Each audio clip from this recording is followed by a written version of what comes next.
My name is Gavin Munro and I'm from Full Grown. So I don't know if we've got a name for it actually. I'm experimenting with a new type of making things. I'm a tree shaper. So what we're doing here is we're developing a different way of making objects.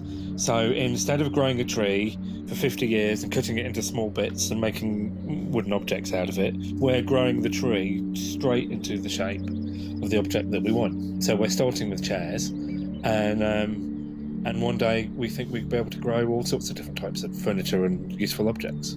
So there was a little seed of this when I was at school, because not too far from our school was actually Lumsdale Mill, which is one of the old factories here, and it was on our cross-country course, and so there was always this sort of bit of the building that we'd run past where the roots had gone through, the trees had grown in the old factory, and the roots had grown through the brickwork in this lovely kind of angular shape. And so these there would be like roots at 90 degrees and making these funny, beautiful patterns. And it was one of those little things that stuck with me all this time.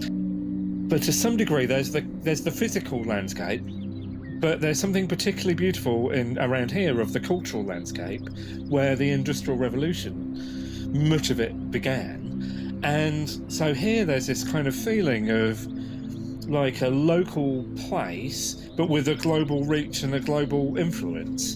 And that always struck me as amazing, that, you know, it's that whole thing with the butterflies flying their feathers and it changes things in different places. And here in Derbyshire is one of those. So I've been thinking about the materials as, to some degree, what we're doing, it's not the material exactly, but what we are doing is basically kind of altering hedgerows.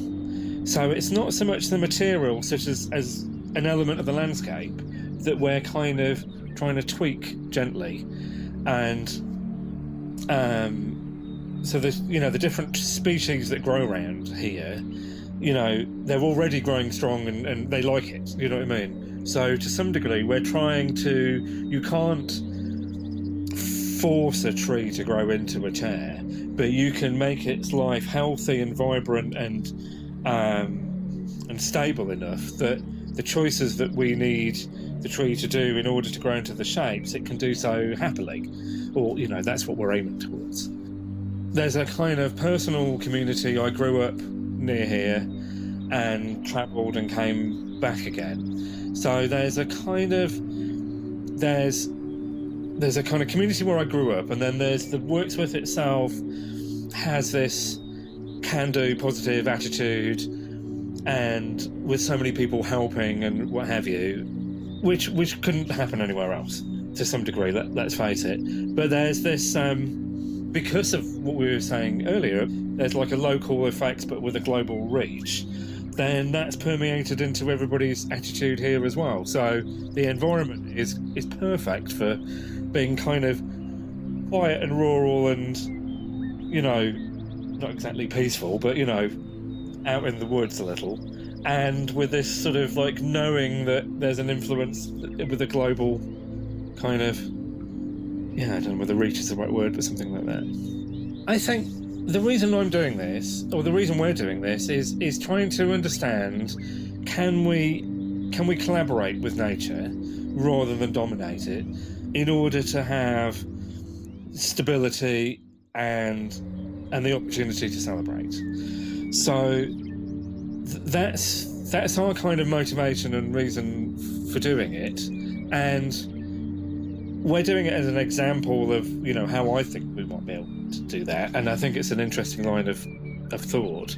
But one of the most beautiful things about the project is hearing other people's stories of how they're coming to kind of similar conclusions and similar journeys. So I'd be very much keen to hear and understand how other people are thinking about collaborating with nature.